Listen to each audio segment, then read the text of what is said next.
Cars are very nice. I would say, you know. That's what happens when you don't have to pay for it, David. That's Like, yeah, just go out there and smash into all the walls, or touch the wall. If you could just rub all the walls, just take the paint off it, yeah, flat out in third and fourth gear, that'd be fine for us. I would be impressed with that and put a score in the machine. Yeah. There we go. 86 for Adam Zalewski, 17th position.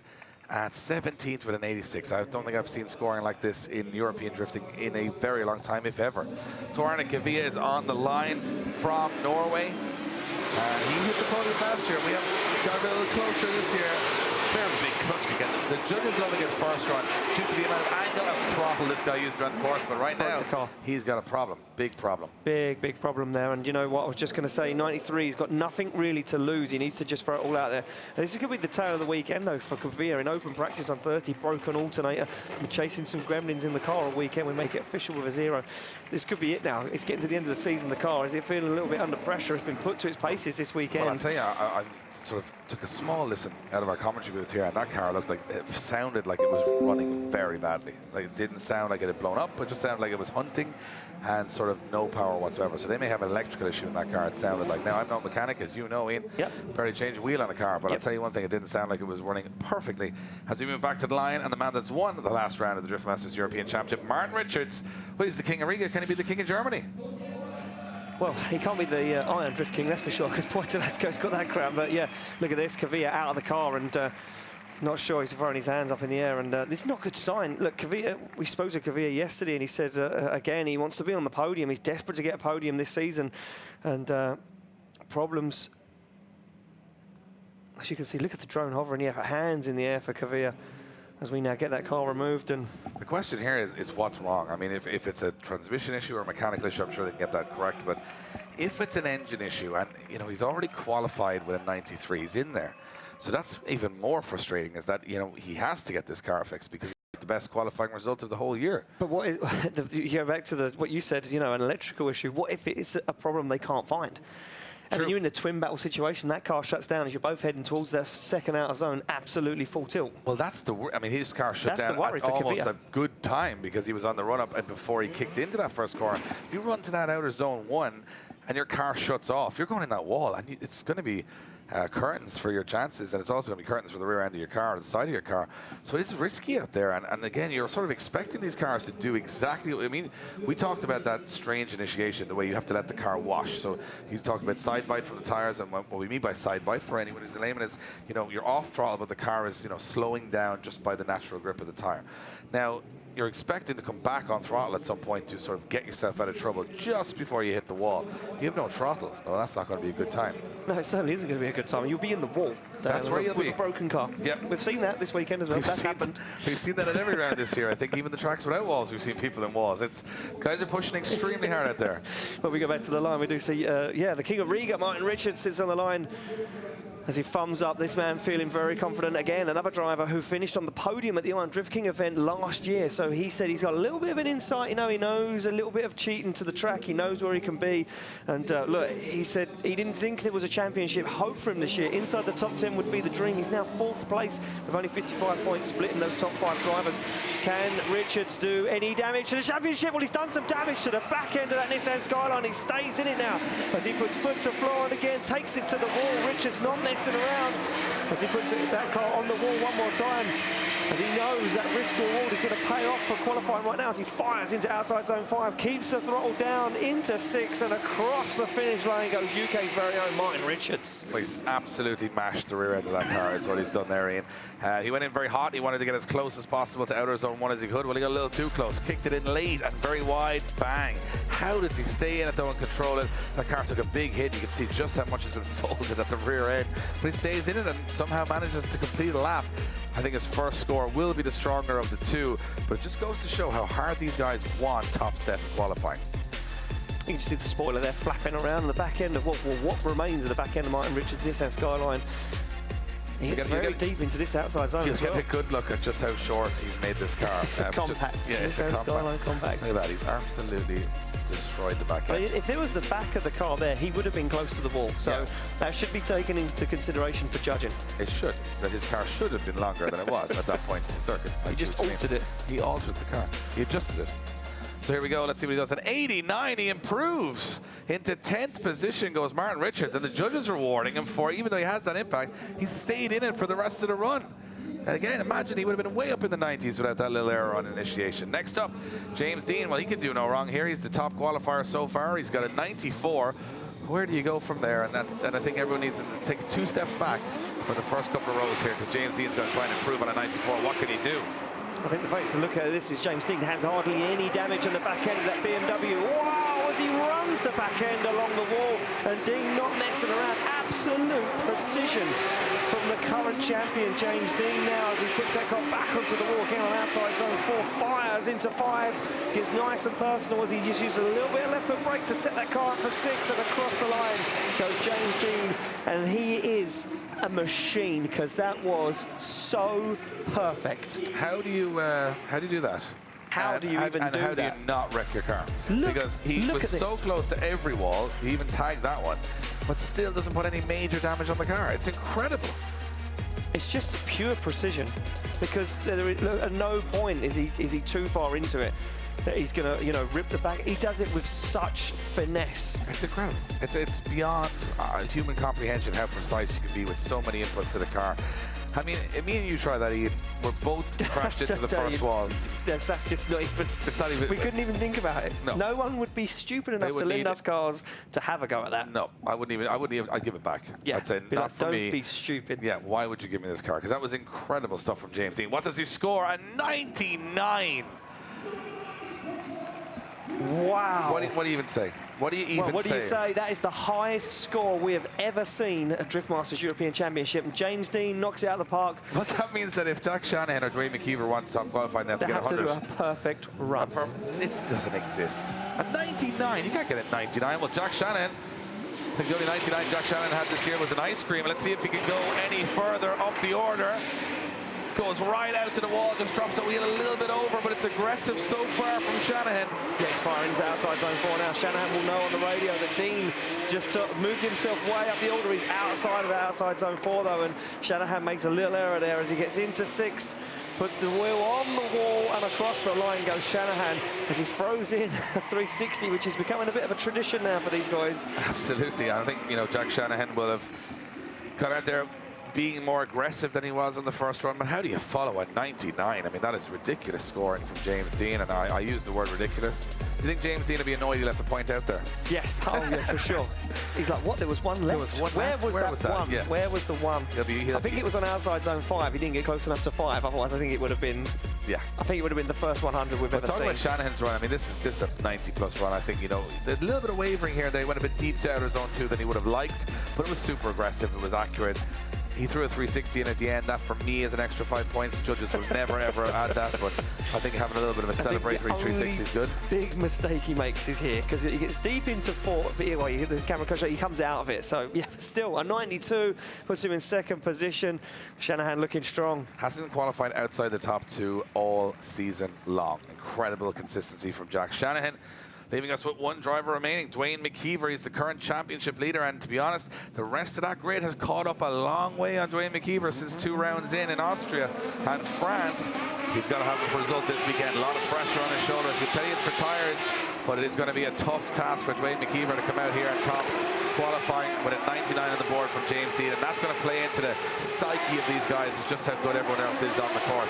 McKeever doing a fine job so far, though, of linking it up, and look at that, smashing the rear end of the car off that wall, precisely what he aimed to do.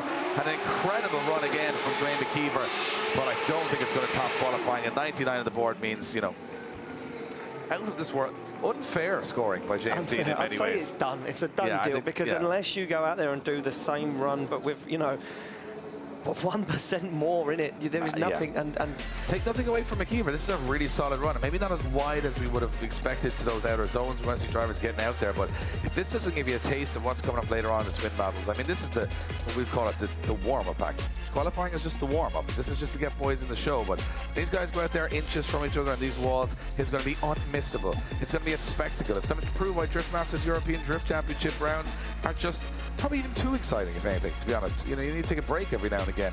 There's a lot going on here. And look at that backdrop as he, on the drone footage, you see an incredible shot there. Dwayne McKeever going right out to the wall. look how precise, right here, boom, right on the edge of the wall, perfect for Dwayne McKeever, but he's got a tough day ahead of him as he goes 91 and into 6th position goes Dwayne McKeever. Solid qualifying session for him. He's holding off the pack, but will he be able to hold them off till midnight tonight? When we go under the lights here in Ferropolis in Germany, an incredible qualifying session, the highest scoring qualifying session of the year. And there you have it, number 1 at 99 for James the Machine Dean, chasing back for his well, it would be his 7th European Championship. Jack Shannon, well, he's in 2nd position at the moment in the championship and in qualifying. 93, Kavia with another 93. Conor Shannon with a 92, Vasiliauskas 92. McKeever, championship leader in 91 and 6th for him. Paweł Korpelinski on fire with a 91, and Elihu Tunji got it all done on the second half of qualifying for 8th place. Enver Haskasap looking very solid in 9th. Hugh Harrington in the flying Finn in 10th. 11th for Riga winner Martin Richards. Zakharov, again, surprise package, 12th position, along with Zamic. Guys are killing it out there. Czech and Hungary guys. 4th, 14th for Joe Hutunji with an 88. Fonte with an 88. And Michael Reichardt rounding out the top 16 with an 87. Well, into the second half of the pack, it goes last night's winner, Juha Poitalasko in 17th, Zalewski the young gun in 18th, Bagsy in 19th, Daham in 20th with an 85, Quinn in 21st, Shirva in 22nd, 23rd for Stolarski, 24th for Roman Ovsky. 25th, the local man and winner of this event last year, Max Heidrich. 26th for David Karkoschik in that new 370Z. Wildcard Trellis in 27th, Hipke in 28th. 29th for the Slovakian Kolasar. 30th for Christian Erlandson, finally getting himself into the top 32. Brandner's in 31st, and Max Miller in the M4 rounds out our top 32. That means commiserations for the rest of the grid, who, to be honest, can't be too disappointed because the scoring was incredibly high. How do you even explain that qualifying session?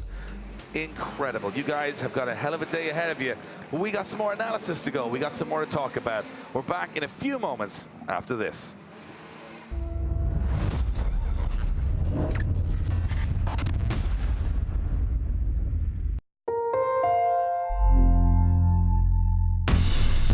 They are brothers and amongst the best drifters in the world. Now, it's time to get ready for one of the toughest drift leagues, Driftmaster GP. Drifting on the edge of control, they go all in. Drift Brothers. All episodes available on Red Bull TV.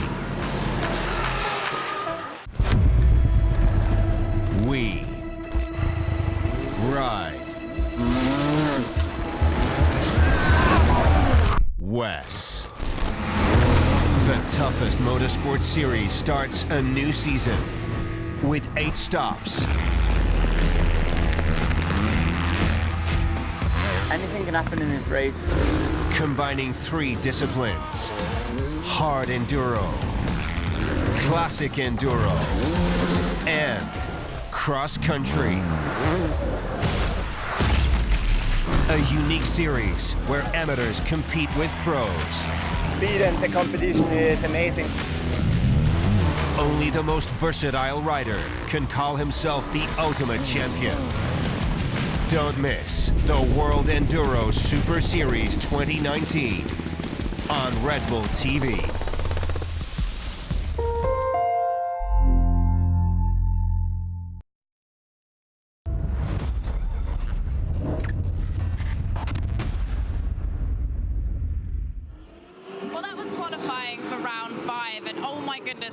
Pushing it out to the wall. I now have our lineup of our top 2, and this seems to be a situation that I'm seeing a few times this season. James Dean in number 1 place with a 99. Very happy with that, and again, Jack right behind me. We got a good score in our first run, and I just knew that Jack was the next car after me, and I knew that he was going to be going 110% as always, so I just put it all on the line. It's like a local neighborhood fight at this point, and really enjoyed the run. Everything worked out almost better than I planned, and we got a 99, so absolutely delighted. Is that your best score for a qualifying run in Drift Masters? I think that might be the best, yeah. So very happy with that. The new car is working, and I'm really starting to enjoy driving on track. So yeah, let's hope we can keep it going. Perfect, thank you, James. Pleasure. Over to Jack. Jack, do you ever get bored of fighting with your neighbour? No, it seems to be a thing now that's been going on with quite some time, to be honest. So I'm not really sick of it at this stage, you know. We had a good time anyway, so that's all that matters. I love it when you drive that GTA 6, as it just looks like you're having loads of fun out there. Yeah, well, the second run was all for the fans, to be honest. Like, I just backed it into the first corner and had a good laugh, so I wasn't really going for the points. I changed some other stuff in the car, and by the time I had even took off, I knew that it was wrong. So I just said, you know, I got to chuck it in and see what happens. And I had a good time. Did you change anything for this round? No, not necessarily. I just think the cars find it hard to adapt to the, like, it's a lot tighter than every other track we've been on so far this year. It's not really getting a chance to open up and breathe, so we'll figure it out. Hopefully, we've got another practice before battle, so hopefully I can figure it out. Yeah, I wouldn't go changing anything in practice now, would you? No, definitely not. No, I'm sure we'll figure it out, surely. The team are working hard. Awesome, thank you, Jack. Right, we'll grab our number 3. We have Tor Arnik Veer. Now, it's congratulations, but also commiserations, because we saw that you had to be towed off the track there. Can you tell us what happened? Well, it's been a tough weekend now. Okay. We've been having so much issues. We thought we were going to do a good qualifying run number 1 because we don't think the car would survive the second run. So the guys are cracking on the car now, trying to fix it. Hopefully it will last the night and we can be on a podium. It will be so good. But again, getting topped by James and Jack, so... Well, I saw you were looking for an alternator. Was that fixed and it's now something else? Not sure. The guys are there, I don't know. But yeah, we've been through 3 alternators. We're currently running one from a Hummer H2. Okay, interesting. So it's interesting. It doesn't work as good as what I should have, so. Well, that's the funny thing. It's like the whole pits, when someone's in trouble, rally round to get parts to you. Have you had help from the other drivers out here? Oh, yeah, the German guys helped us so much. Gave us some contacts to get like the alternator, and yeah, we're so grateful for that. Well, Tor, hopefully you get it all fixed and we'll see you out there for the top 32 battles. Thank you. Thank you. Well, that was our top 3. As I say, I'm starting to see James and Jack on the top quite a lot. But make sure that you guys tune into the Motor Channel on Red Bull TV, where there are so many other shows that you can download. There's plenty of exciting live events, films, and don't forget to log in to save your favorites and watch them offline.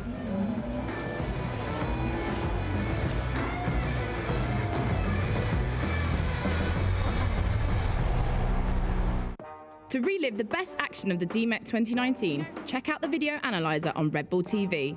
Simply check out the timeline at the bottom of the screen or use the drop-down menu, where you can search by heat, drivers or country. Once you find your favourite moment, you can watch it as often as you like. You can also share it with all of your friends and family by using the online social media tool. Fantastic qualifying action there by our drivers. You can really see them gelling with the track, pushing the cars right to the outside limit. Some of them finding their limits, and also some of them absolutely running it in. But make sure you join us at 6 p.m. local time. We'll see you there. Goodbye.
Hutunji, not exactly. Had some issues with the car shutting down in practice. You know, they went out last night and said everything's A-okay, the car, you know.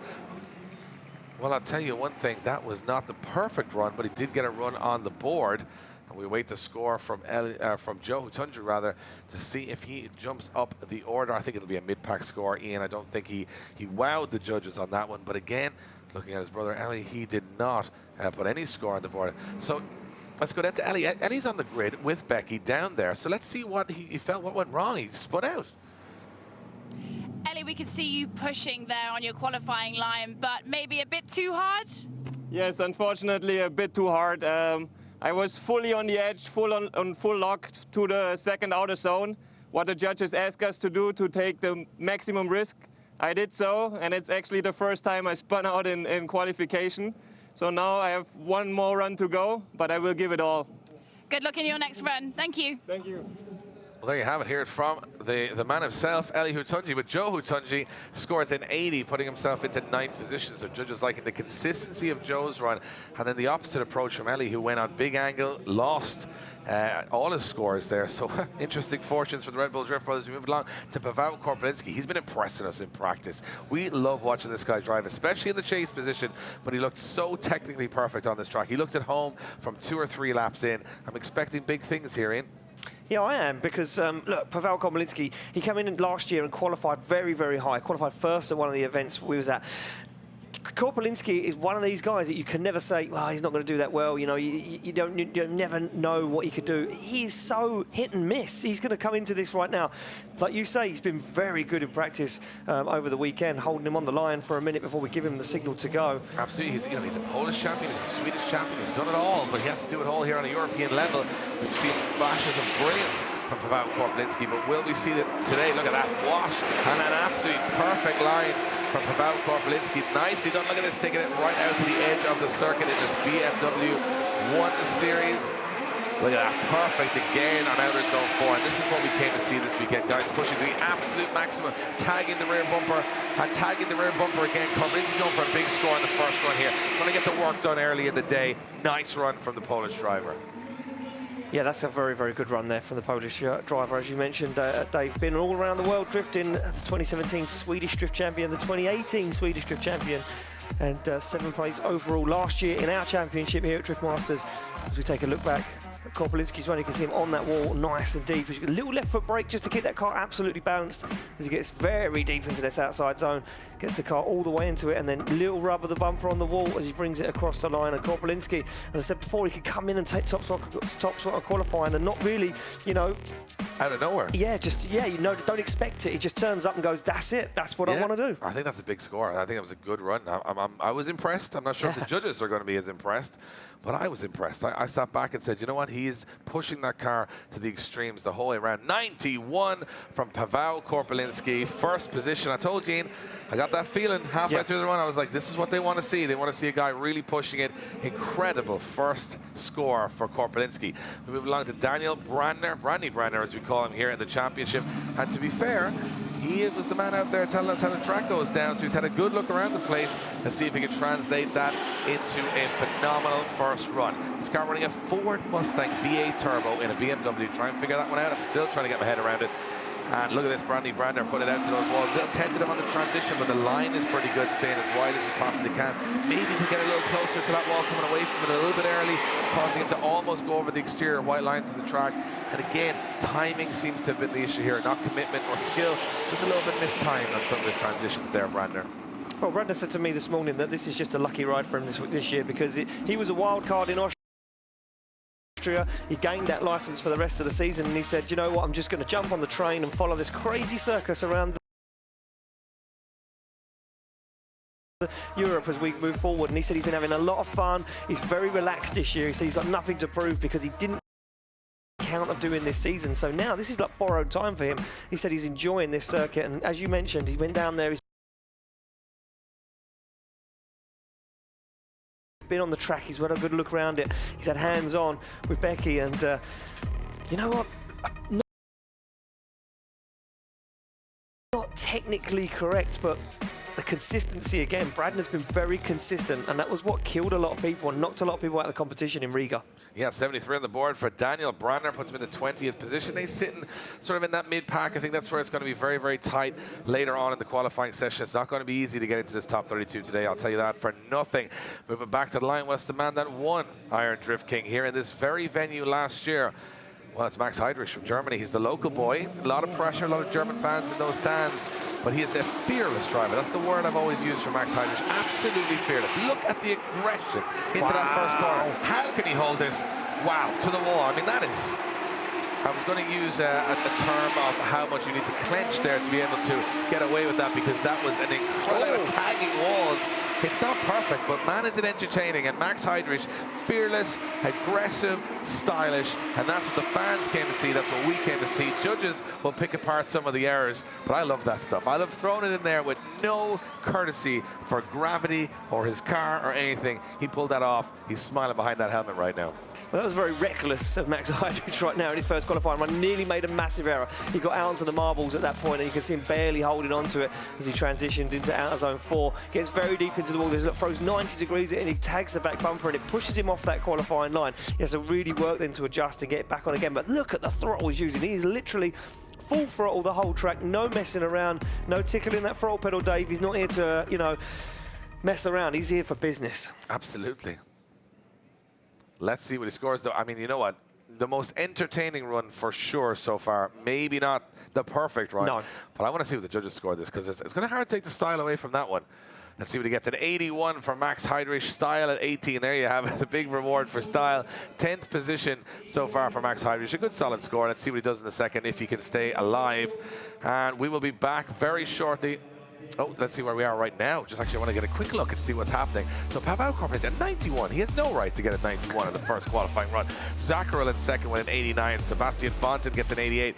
Vasilievskis 87. Haskasap with an 87. Bagsy with an 86. Pedraxo with an 83. And Zamic with an 83. They're big scores for the first half of qualifying. Boys mean business today here in Germany. Incredible stuff. Well, we're back with more action very soon, Ian. I know you need a breath because you thought Max Heidrich was going in the wall. Well, he didn't. He got a good score. Let's see if anyone can beat it in a few moments' time. We're back with more action from the 5th round of the Drift Masters European Championship after this.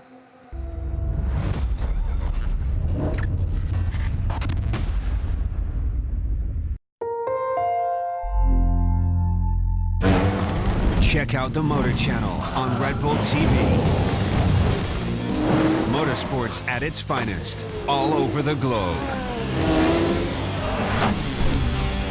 Download the Red Bull TV app for free and sign in to watch all of our content offline. Download the app now. Speed lovers unite.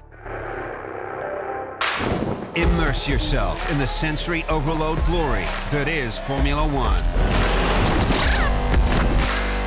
Red Bull TV introduces a channel devoted to the fastest sport on the planet. Get previews of worldwide courses. Witness heart-throbbing showruns. Go behind the scenes for exclusive access. This is my side, 2 TV screens. Have fun with the Red Bull Racing team and the Scuderia Toro Rosso drivers. Was that your card? And watch awe-inspiring films and documentaries. Fantastic job. Put the pedal to the metal with the Formula One channel on Red Bull TV.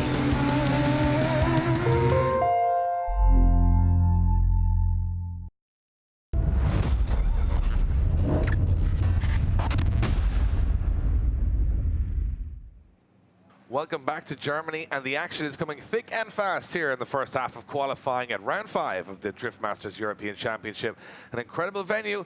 We've got a lot of incredible drivers out there trying to make it to the top 32 head-to-head battles later in the competition. And next on the line, well, here's one of them. 15 years of age, representing Ireland, Conor Shannon in the 650 horsepower car. Looking to replicate some success he had last year. Hasn't had the perfect season so far this year, but it's been coming extremely hard for some big results as Conor Shannon takes it right out to the wall on outer zone 2. and tagging towards the wall in Arizona 3. You'll see a lot of spoilers now being removed from the cars as they've taken some heavy hits in practice as Conor Shannon runs to the rear end of that car.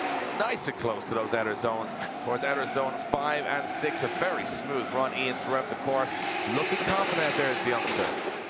Very, very, very good there from Conor Shanahan, and very precise and very technical drive. I think he sat back and looked at this in the right way and said that going wild is not really the way to approach it. You have to be technical on this circuit. And it's a very nice line he took into outside zone 2, and it sets himself up perfectly, almost 90 degrees to the wall there at outside zone 3. Gets into 4 very, very early and stays in it. As you can see the cone on the wall there, he stays in it past that and transitions nice and late into outside zone 5, which is a bit of a touch and go. They get into that off the wall and then across the finish line, and a very nice job there for Conor Shanahan, and looking like back on form again, gelling with that new chassis.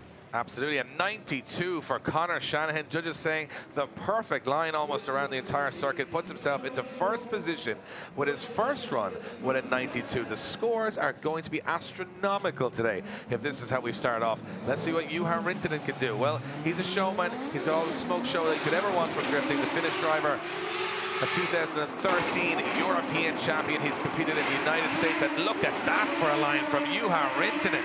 No fear from the Finnish driver as he fires out towards those outer zones, and that is what it's all about. Look at that, sitting on the front brake, letting that car work. Big angle, big aggression. That's his trademark, that's his characteristic. Look at this, again to the wall.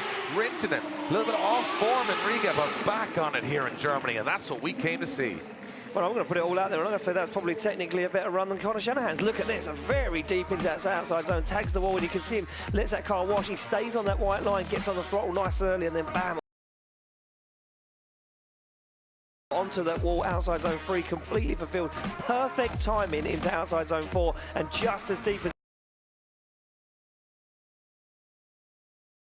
anybody else as he comes away from that to 5. Very, very tidy job as he transitions. Look at the smoke line, consistent as he gets nice and close again in 6 and up onto the wall across the finish line. Very good job there. That's a contender for top spot. I'm going to put it out there right now. Absolutely, a very, very good run from Juha Rintanen. Let's see what the judges score. I mean, we're getting some huge scores here. An 87 for Juha Rintanen into 7th position, and line down, I'll tell you what that was, 5 to 6. I just noticed he dropped off the line a little bit from outer zone 5 to 6. What do I know? Very little apparently, Ian, and you know what, that's been evident all year, but let's see what happens as we move on to our next run. I mean, an 87, nothing too shy of an incredible first half of qualifying score. Hipke now from Poland to take off the line, and a big aggressive kick, very wide as Hipke locking up the front brakes. Another excellent run to the wall from Grzegorz Hipke.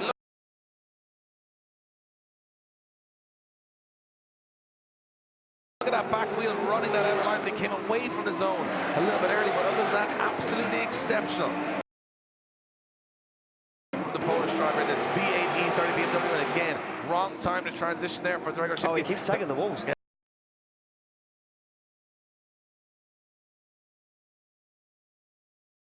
A little tag in the wall, hitting some walls there. Well, I want to see guys hitting some walls, but the judges say if it affects the front of the car or the angle of the car, it will be deducted. And hey, who are we to tell the driver not to go too hard at the first half of qualifying game? Well, he tagged the wall in 2 positions there, and we're going to take a quick look at the replay, and I'll be able to pinpoint them just for you. And there was 2 points where he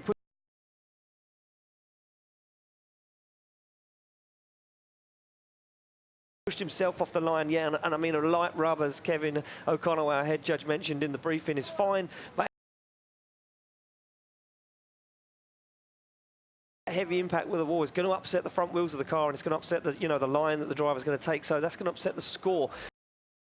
Just take a look back, very nice initiation, very committed as he gets nice and deep into outside zone, perfect line, almost, he backs out of it ever so slightly, but he comes away from this zone a little bit too early. Now watch this line, gets into 4 very, very early, starts to throw angle on it, tags the wall and upsets the line, gets himself out of that early, and then that upsets this line, which tags it again and stalls the car up. So 2 mistakes there for Hipke. Work to be done, I think, on a second run. And listen, if anything's go by on that last run that I was very wrong about, this will be a very similar score to Juha Rintanen, maybe. Yeah, there we go.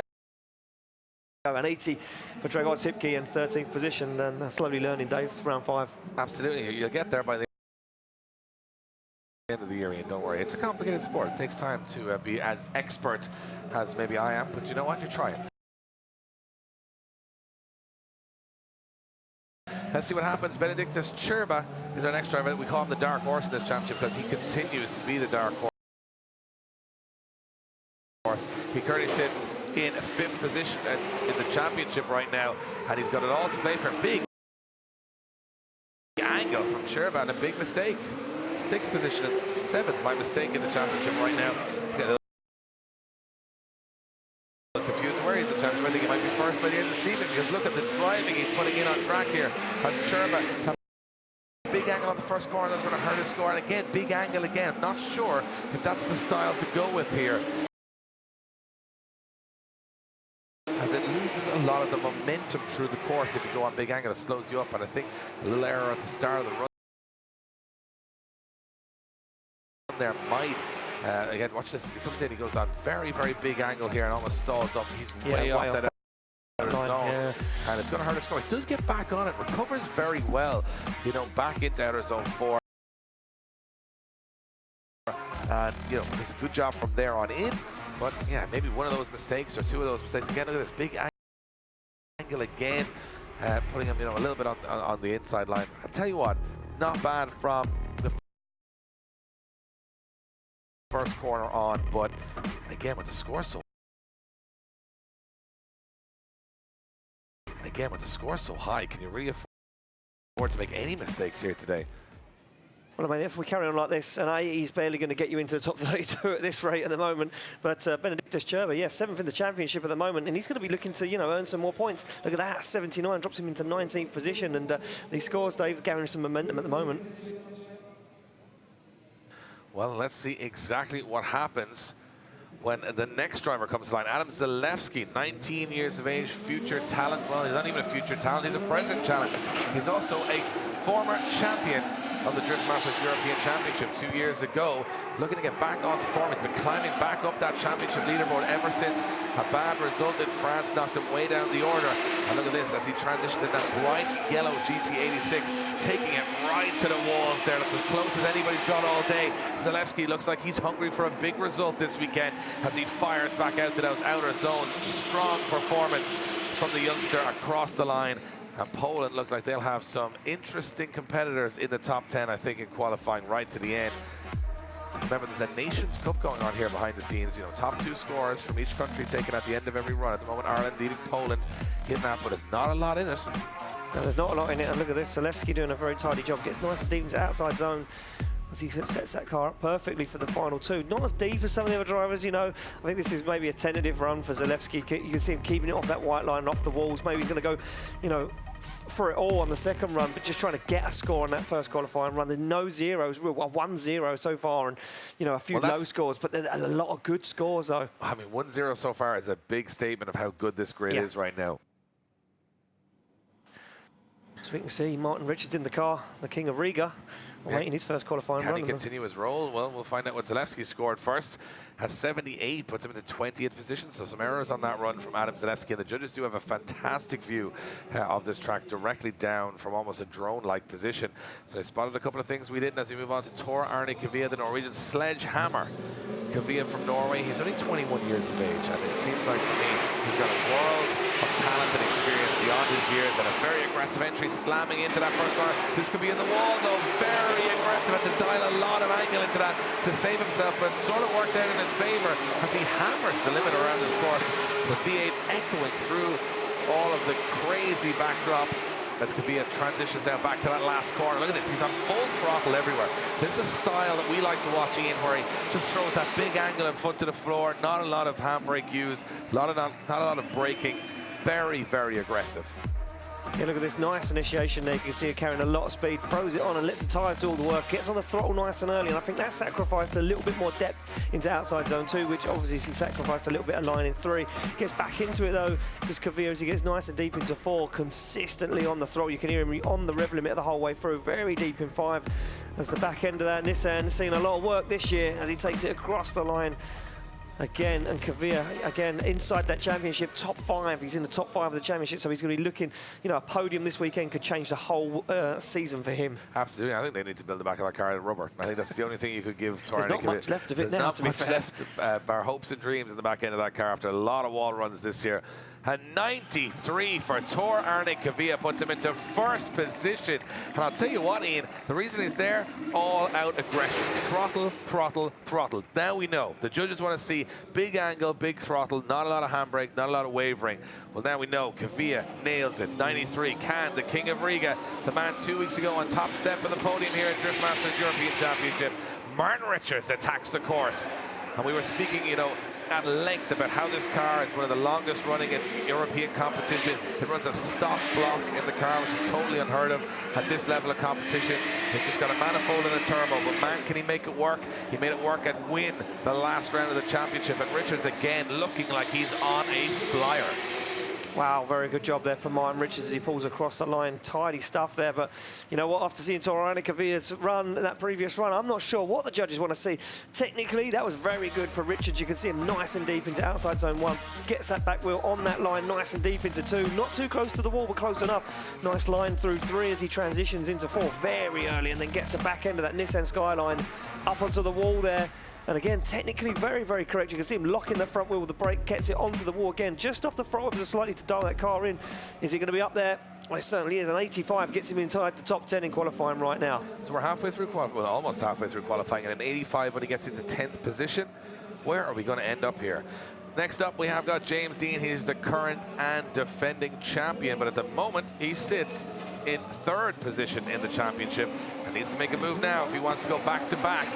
He's a 2-time US champion, 6-time European champion, 5-time Irish champion, and you're about to see why as he fires that BMW E92. Look at the wall runs he's achieving here. This is so pinpoint accurate right now. Takes it out to outer zone 4. Little front brake just to balance the car. You see that front brake light just shining a little bit here and there. So much technique, so much angle and aggression as he takes around that last course. Wow, that's going to be a contender as well. An incredible run from James Dean. Well, he's not playing around this weekend. No, he's not playing around this weekend. He had a very misfortunate round in Riga and he knocked himself out very, very early. Look, he said to me, he said it needs to happen this weekend, Dave, or it can't happen anywhere else. He wants to be on the top step of the podium in Poland and take the championship back in Mondello, and he wants to take the championship at home. Look at this, a bird's eye view from James Dean as you look out the side window and exactly what he's looking at as he works that car into the wall. Very, very good use of that. Look at that. Look at the way he crosses his arms, flicks that car aggressively onto the wall, Dave. Well, it looked good from the outside, but I wonder how it felt from the inside, because I'll tell you what, let's go down with James Dean. Let's see how he thought the run was before we hear what the judges had to say. Well, James, that was your first qualifying run, and I know you've been chasing a bug in your steering. Is it better? It's not 100%. I'll get a shake in my wheel as we're on full throttle, but I'm after getting used to it. I know that it's not having an effect. You know, nothing is failing. It's just constant. But that run was my first qualifying run. Really enjoyed it. Felt it was good. I don't know what the score is, but I enjoyed it. So looking forward to the second one. All right, James, good luck in your second run. Thank you. Well, it looked good from outside the car. It felt good from inside the car. Let's see what the judges had to say. And 94 for James Dean. He's done it again. First position. Do we even need to do the second half of qualifying at this point, or where do we go from here? Well, slow yourself down, Dave, because on the line right now is Jack Shanahan, and this man, well, he's not been messing around. He's been taking top place in qualifying for most of these rounds. Can he do it again? He's off the line and ready to go. Well, he's got a 94 on the board for James Dean to beat. Let's see what happens here as Shanahan goes very wide into that first corner, takes it right out to the wall. It was almost the back of his head was on the wall. That car is not a long car. As he transitions back to outer zone 4, getting that car so close to those walls, pinpoint accurate. He's been #1 qualifier out of 4 out of 5 rounds this year. Can he go back to top of the leaderboard? A little bit shyer than James Dean on that last corner, but definitely a contender. And 90s, 90s, 90s now starting to make up what is an incredible first half of qualifying.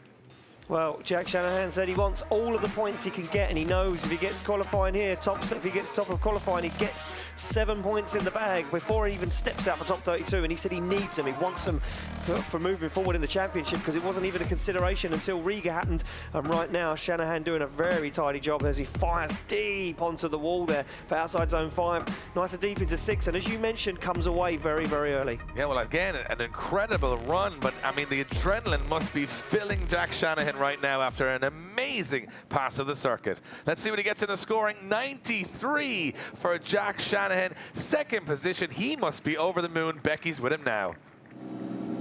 Jack Shanahan, no stranger to #1 qualifier this season, but that was an amazing first run. How's the car feeling for you? Yeah, we're having a little bit of difficulties with getting the grip down and stuff. We pushed a little bit too hard there. I didn't really find the track kind of fluid. I was nice and deep in the clipping points, but I definitely can do better, so not too sure what the score is, but it was all right. Well, next round you'll be out there. Thank you. Well, I have it. I'll tell you one thing, Jack. You got a 93 and you weren't feeling too confident out there. So what does that mean for the second run? Well, another man lines up. He is the current championship leader. He's had 2 phenomenal rounds at the start of the season, but he's had 2 not so fortunate rounds in the last 2. Let's see what Dwayne McKeever can do. He is the rookie at the moment in this championship that's making all the headlines. He's currently still top of the championship. Look at this, McKeever, known for his speed throughout the course and no stranger to getting up close and personal to those walls. And look at that, the front of the car hopping as he hammers the clutch to get that car back out to the exterior zones, and a very fluid run, very aggressive as well, as those 3 Irishmen at the top of the championship try and leapfrog each other. Even though it's only halfway through qualifying, Ian, it's still competitive. It never stops being competitive. They're having a look across at each other. Great run from McKeever. Very, very good run from McKeever. Look at that, deep into that zone, but he sacrifices the line. Look at that, doesn't go as deep into outside zone 2 as what we'd expect him to see. Hangs the spoiler over the wall there on 3, nevertheless, though, and again, hangs the wall right way at the spoiler over the wall on 4, all the way around. Look at the smoke all the way out to the wing mirror as he transitions into outside zone 5. And the end plates, Dave, they were long gone. They were long gone in practice. Yeah, I think someone has them signed at home on a wall somewhere at this point, because there's not many spoilers left on these cars, as those catch fences taking a lot of victims in practice. McKeever now will await his score. Was it as pin perfect as Dean and Shanahan? I would say, in my estimation, not as perfect, but still a very good score all the same. And 88, Dwayne McKeever in 7th position so far. 88 is 7th position. Ian, what has happened to European drifting, and how has it got this competitive? Well, it's blown up, Dave. That's what's happened, and it's got huge. Right now on the line, though, we go back to the start where we all kicked off qualifying earlier on with the guy, well, he's on borrowed time, Dave. This is bonus time for this young man. Niels Visier on the line, ready to go for his second qualifying run. Yeah, well, we'll go back. I just want to have a quick look at this leaderboard before we send the second half of qualifying. James Dean sits top with a 94. Shanahan in second with a 93. And Kavia, he's right there almost in joint second with a 93. Conor Shannon with a 92. Korplinski with a 91. Zacharel 89. McKeever, the current championship leader, with 7th, joint 7 with an 88 with Sebastian Fonten. Look at these scores. Vasiliauskas 87. Haskasap 87. Rinton in 87, Bagsy 86, Richards 85, Pointelasco 83, Zamech in 15th with an 83, and in 16th place with an 82 is Michael Ryer. 16th with an 82. Incredible results so far. Max Heidrich, the German man who won it last year, he's in 17th with an 81. Hipke in 18th, Hutunji in 18th, also Trella in 20th. He needs a little burst in the second half of qualifying. Kevin Quinn in 21st with a 79. And as you look down the order here, there's the big names. Zalewski in 25th. He'd be expecting to be way up the order there. And then a lot of guys sitting very much on the drop zone in the 70s. I think you got to go at least into the 80s here to be safe today. By the time we count and tot up all these scores towards the second half of qualifying, let's be honest, you got to be on it. No point turning up to the European Championship, no point turning up to the Champions League of European Drifting if you're not ready to throw down. Well, let's see if Niels Visser is ready to throw down. He was yesterday in the Iron Drifting competition. He took 3rd step. He's got to improve on his first score here. Let's see how he gets on. Yeah, 53 on his first qualifying run. He goes nice and deep outside zone 1, but he's not as deep into 2 as we'd like to see him. And now it starts to play out, you know, the level of the Drift Masters European Championship driving and how far these guys are pushing. And you can see they're not doing exactly what the judges want to see. Very shy on outside zone 5 as he gets close to the wall on 6. He takes it across the line. And as I mentioned earlier, this guy had borrowed time this weekend and just having some fun, mixing up in Drift Masters as one of our wild card drivers. And he is a wild card. I'll give him that. I mean, it's the definition of a wild card. You don't know what he's going to do.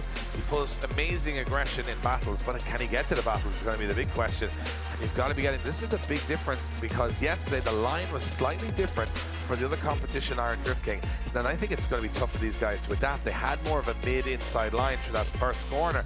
Now they're expected to go right out. And I mean, if you're in the muscle memory of running, you know, the same line over and over again all weekend, and then you got to change it all of a sudden, well, it's not an easy task. No, it certainly isn't, and these guys are struggling with it. As you can see, their score drops in. A 67, he does improve, but he's in 35th position. Unfortunately, Dave, that's where we're at. 67 doesn't even get you in the show at the moment. Wow, incredible. A driver eliminated already, and he's the first one out in qualifying. Next up, Paweł Trela. Well, he's got to improve also. Yeah, he sits with an 80 at the moment on his first qualifying run. This guy had a wild card in Poland, and he proved himself there. Can he prove himself once again here in Germany as he fires that little Opel GT onto the wall? Not much room between him and the wall, though, so a scary move as he gets deep into the outside zone 2, and deep into 3 again. Trela now starting to make the move. He's got a good score, so he will find himself, hopefully, inside top 32. Nice and close to the wall, but a tag, and he upsets the front wheels of the car. You can see that steering input from Trela. Now as he gets into 6, once again, reasserts himself. Looks down at the line and pulls it across the finish line. Incredible car, because it's so small.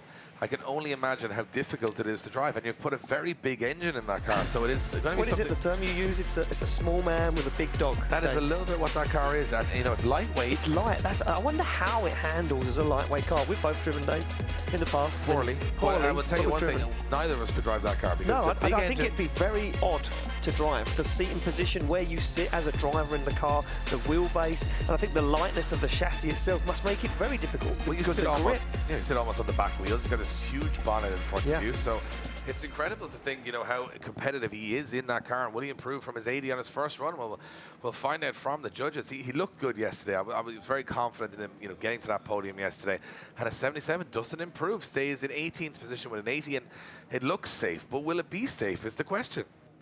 Well, we've got a few more guys to get through before we end up with our top 32 grid decided. And up next will be your Iron Drift King champion, your new king of Germany, Juha Poitalaxko, the Finnish driver, sits on the line, took home that prize money. He's got, again, borrowed time and looking confident, and he must be feeling right on top of the world right now as he fires in. Poitalaxko tagging the wall very deep into outside zone, almost over the edge of the line there, but holds onto it to Poitalaxko right now. As he now looks down to get to the outside zone 4, gets on it just about right timing, but not as deep as we've seen some of the rest of the grid at the moment. Poitalaxko transitioning back into 5, just sacrificing that line, ever so slightly slowing the car down as he now sits in the middle of the circuit across the line. And Poitalaxko throws away a little bit of valuable points at the end of the run. Yeah, another driver that really comes alive in the twin battles, and I think that's where his speciality is. Yeah. I mean, he's a very good qualifier at the same time. I think on that particular run, another driver may be suffering with the change of track overnight. You know, you've got to come back to a slightly different line, a slightly more aggressive line. And he does a good job, don't get me wrong. He's where he needs to be right throughout the circuit, but not perfect. Well, look at this, as he navigates his way around and replay the final turns. You can see him in the middle of the track compared to James Dean and the Jack Shanahan's, where they were sitting on the edge of the circuit with a bumper right up on the wall. Poitalaxko will be losing a few of those points. Well, let's see what he scores. I mean, definitely wants to make his way into the top 32 action later today. He wants to be here when the sun goes down and the lights come on. And let's see if Poitalaxko's done enough. An 86 does improve into 12th position, goes Juha Poitalaxko. Quality of line there and consistency. Well, that's a guy that looks comfortable out there. You know, 2 very, very good scores. And if you look at Perez, Juan Antonio Perez Apricio, a guy that looks like he's struggling a little bit out there. Well, like I mentioned earlier, brand new build and a brand new chassis, and impact with the wall earlier, 45 on his first qualifying run, so he's outside of the competition already. I can tell you that for nothing, as he fires in this little Nissan Skyline GTR-powered Toyota GT86. He's on a mid-line, Dave. He's in the middle of the circuit. This is not looking good for Apricio right now, as he finds himself nice and deep in outside zone 4, but right at the end of the wall run. Now he's going to have to really work hard to get back on the qualifying run. And again, look, another guy in the middle of the circuit as he crosses the finish line. So Apricio there pops the door open and really needs to be up in the 80s to make this one work. And it's going to be a difficult task with a run like that. Yeah, I mean, it isn't perfect. I mean, he gets around there, but it's not so much how good or bad anyone is at getting around. It's just the level of competition you're up against, Ian, and the scores that are coming in around you is what's really going to really push I would say a lot of drivers to make, unforced errors. A lot of pressure on these guys, especially with the traveling they've done to be here. It is a tough task to go out there and run those walls confident. Let's see how he gets on. Hits a 54 for Aparicio, puts him into 38th position. Not enough to qualify him right now. And Becky is down on the grid. Becky, what you got for us? Well, the qualifying run 1 has just gone through and our drivers are whipping past us. We're in the stands here and everyone is really starting to enjoy it because it's filling up, the atmosphere is getting hotter. At the moment we've got James Dean in first, his neighbour Jack Shanahan in second, and then we've got Tor Arne Kavir in third. It's all to play for. They've got another run to get through now. We're going to keep watching and update you very soon. Thanks, Becky. I'm a little bit jealous. I'd like to be in those stands watching on. We were last night, Dave. Yeah, and we had a lot of fun. A lot of fun yesterday. Yeah, it was a lot of fun to watch this event from the stands, and those fans are going to have an incredible day ahead of them. Well, will Mevlut Meladze be making up their entertainment later on? Well, he's got to improve a little bit on his first run, but still had a solid run all the same. A 67, well, I think he's going to have to improve from there. The Georgian driver firing in hot to that first corner, going very wide here. He could be flirting with danger on the wall. Brave move to start the run. Very, very brave move there from Mevlut Meladze. Off throttle for a very long time, yeah, tagging that wall on outside zone 4 twice. And that's upset his line massively now. As you can see him, he had to back out of it and then work himself back onto that qualifying line as Mevlut Meladze from Georgia gets deep onto the wall across the line, but a few mistakes coming into that run and not the consistency that you like to see on the back end of that car, Dave. Seen better days after this weekend. Absolutely. I mean, I love the bravery on the first corner, but he almost had to stall up very abruptly towards outer zone 2. Watch out, long he's off throttle for. Look at this. Yeah, lets it ride all the way to the wall and almost comes to a dead stop there. But the real, I suppose, moment of the run that's going to cost him is here. Bang, hits the wall, kind of gets out of it, bang, hits it again. And that's almost straightening up a lot towards that outer zone 4. Not what we want to see from Mevlut Meladze. And you know what, he'll know in the car himself. He's like, that is an error. Yeah, he'll know.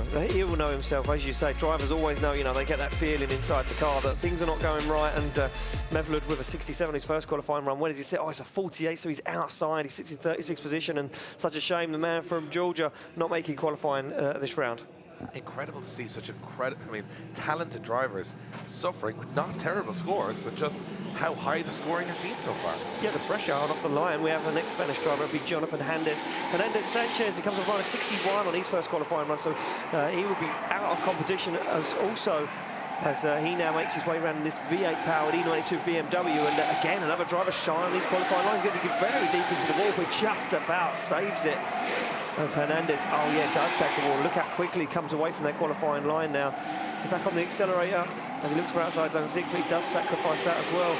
And these guys, lower end of the championship, Dave, struggling to adjust to this technical track and as you say, the level of driving and the high qualifying scores. There's also no room for error.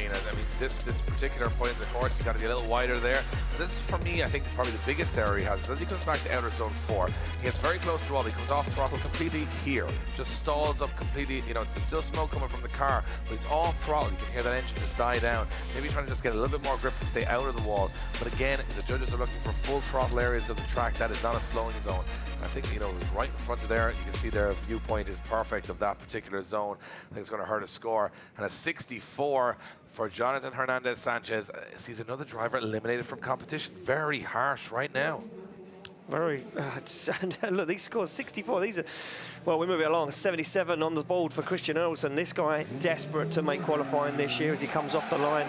The Swedish driver said that he's been plagued with mechanical issues and mental issues inside the car. But look at this right now as Erlsson not messing around. He's deep into the wall, but he keeps a hold of it. And Erlsson has been watching from the sidelines. He sacrifices outside zone 3.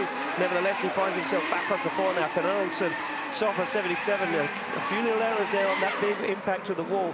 And nevertheless, he stays in it now as Erlsson looks for outside zone 6, pushes nice and wide as he gets across the line. And Erlsson throwing it all out there, the car and him working together. So Christian Erlsson puts a score on the board, and we have got Becky's down in the pits. I think she's with some of the James Dean fan crew. Let's see how those guys are feeling right now. Confident, I imagine. Now, lots of teams sell T-shirts, but there's none so recognizable than the Worthhouse James Dean T-shirt. Kevin here is wearing one, and tell me why. I know James Dean since 3 years ago. I follow him on Instagram and everywhere, and he's a spectacular driver, and I like him really much. So where have you come from to support him today? from Schifferstadt in Germany. It's 500 kilometers. We was here last year, and Hockenheim is not so far from here. The last year we were in Hockenheim and saw all drivers, and the year before too, and it's awesome. Awesome, thank you, Kevin. Well, there you have it. 500 kilometers, come see James Dean. He's getting his money's worth, but Christian Erlandsen scores a 76 on his second run, putting him into 28th position. That's close to the drop zone, Ian. He's got work to do if he gets to the battles to improve from there again. But I think, 78, really, with this level of driving? You never know. Let's see who our next driver is. It is going to be Norbert Samic, the Hungarian. Scored an 83 in his first run, coming in very, very aggressive into that outer zone 2. Still not making it out to that concrete wall. But he looks very fast and fluid around here. Definitely a lot of confidence, coming in very heavy. You can see the boot lift just lift slightly on the back of the car. As he tags it, there's bumpers coming off, there's cameras falling off. Norbert Samic putting on a show for the German audience here as he fires that black 180SX across the line. Nice job there. And this guy, I tell you, this weekend is looking more comfortable than we've seen him all year. Well, he's a bit of a dark horse, is young Norbert Samic right now as he fires that car at 90 degrees to outside zone. Does sacrifice too a little bit with that, you know, that much angle carried, but it slowed the car down, and that's what he wanted to achieve. Look at that, the impact with the wall stayed in the throttle. Very good job there for Norbert Samic. Bumper hanging off the back, well, he says no worries to that as he gets very deep onto the wall once again. And Samic putting it all out there, and he knows that impact, that style impact is where the points can be earned, and a very good line as well for him. One of the judges see, though, Dave, has there's been some strange scores so far. Yeah, an 88 for Norbert Samic puts him into 7th position, highest qualifying score so far this year. A personal best and a statement of intent from the Hungarian. Nice job there. Back to the start line we go, as it is Kalen Kiritin, the Romanian. Well, he's got a little work to do on his first run. Kiritin scoring a 72. And I'll tell you one thing about Kiritin. He was tentative on the first run. I'm hoping for more aggression here. Well, yeah, it's Kiritin, though. He fires it in and he either makes a big mistake and gets it wrong, or he makes it work. And right now, it's not working at all. They threw that car and it gripped up very, very quickly, got himself out of the zone. And look at this now. He's way off that qualifying line. And he's struggling